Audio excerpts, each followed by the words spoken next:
Alright, so you're wondering the right way and how to actually use your thread tape, how you meant to put on your thread. So you might be having the trouble you're putting it on, and then when you do your thread up, all the tape's coming off.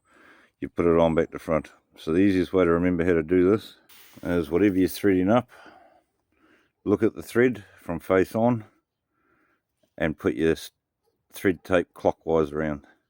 It's the easiest way to remember it.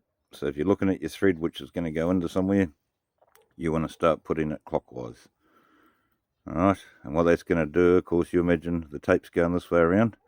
So when you go to do it up, which is going to spin that way, your thread tape's just going to get tighter. It's not going to loosen off.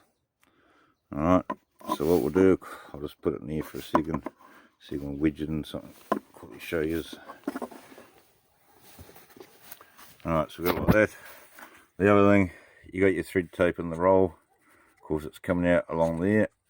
So to keep it tight, you want to have it like that and be coming in and going clockwise around like that, and you'll be keeping it tight. Alright, so we've got it looking clockwise at us. We've got our thread tape.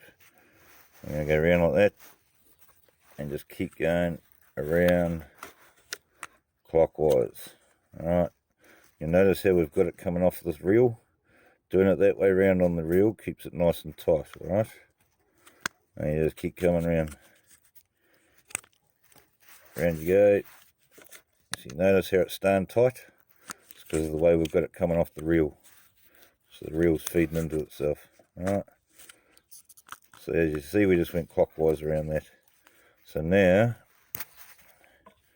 you'll see here, now if we were to turn this clockwise to do it up, all that's going to do is keep the thread tape on there.